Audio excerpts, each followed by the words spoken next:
បត្រីគ្រាខាញ៉ាយលុកកាលណា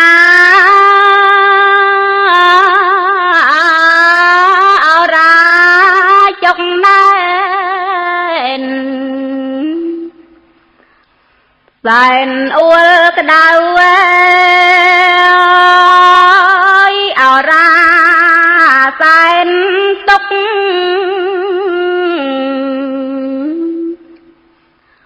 មុខតោកសៅអោអ្នកប្រុងបើ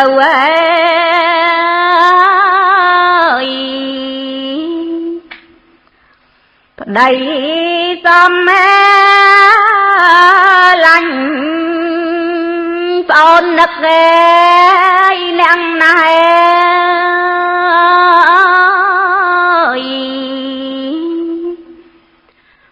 ម្ចាស់ប្តីអើយប្អូនមិន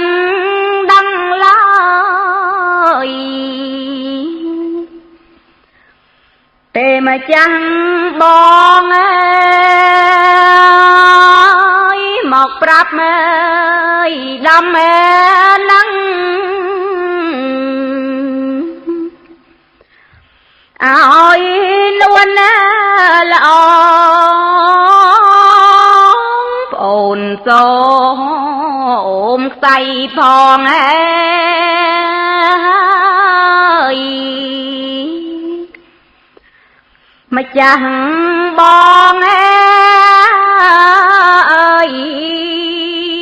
ប្អូនបានឃើញភ្លុក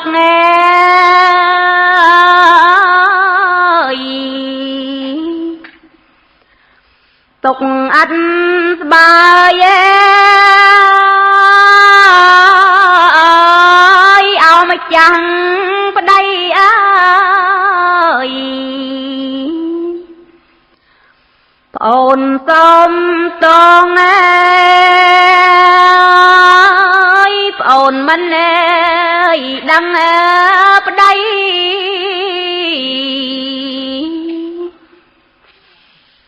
ពិតដោយញ៉ាឆ្នាំខ្លួនប្អូនសូមតង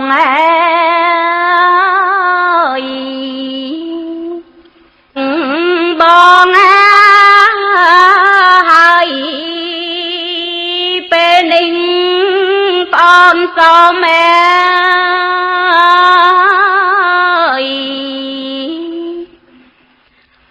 ใส่ជាមួយ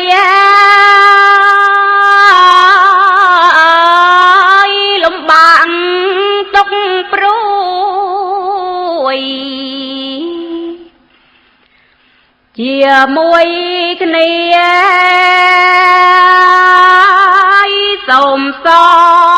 ងសាច់ញែចាងជាតិនេះប្អូនសូមជួបគ្នា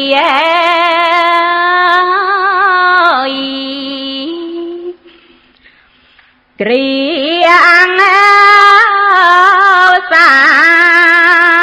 ននាងអត់ណែដងហើមែ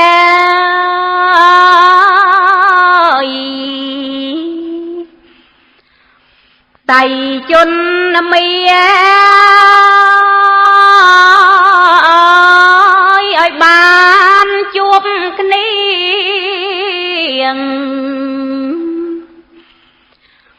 ជានឹងរន់ជួបអង្គសាំងស្ដាងព្រះភង្ឃវ័ន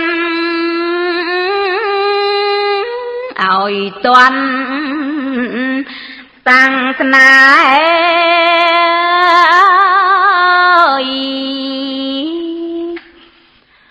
ព្រះ ពុតណែ